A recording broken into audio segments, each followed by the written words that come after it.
Sa Abril, posibleng maramdaman ang epekto sa singil ng Meralco ng gulo sa Middle East, kung kailan pa namang inaasahang lalong iinit. Nakatutok si Maki Pulido. Kahit na coal at natural gas ang ginagamit ng mga planta ng kuryenteng pinagkukunan ng Meralco at ang bulto niyan ay galing sa Asia, tumataas naman ang presyo niyan basta sumisipa ang presyo ng langis. Kaya sabi ng Meralco, maaring makaapekto pa rin ang giyera sa Middle East sa presyo ng kuryente kung magmahal ang langis.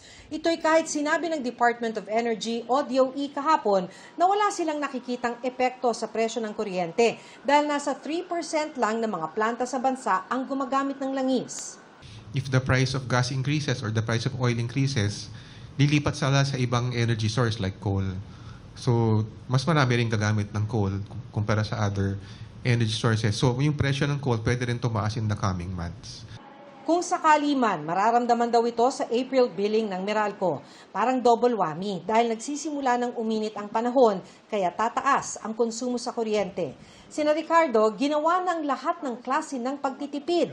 Ilaw na lang ng cellphone ang ginagamit sa gabi at tinanggal na mga bumbilyang maaring maiwang bukas ng mga bata. Sa tanghali na lang sila gumagamit ng electric fan at may mga pagkakataon pang hindi ginagamit ang ref. Sa lahat ng paraan, gagawa na namin.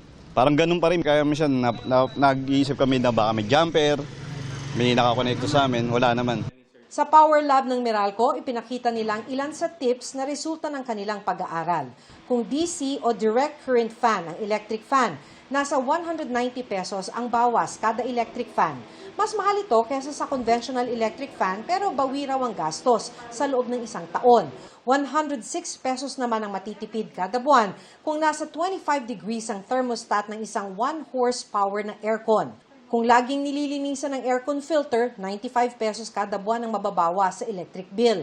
20 pesos ang matitipid kung isang beses sa isang oras mo lang bubuksan ang iyong ref. Yung mainit na hangin sa kwarto, papasok pa sa loob at kailangan palamigin ulit ng ating refrigerator. Yun po yung nagkakos nung pagtaas ng bill. Ang presyo naman ng langis, sabi ng Department of Energy, asahan ang mas tataas pa sa Martes sa susunod na linggo.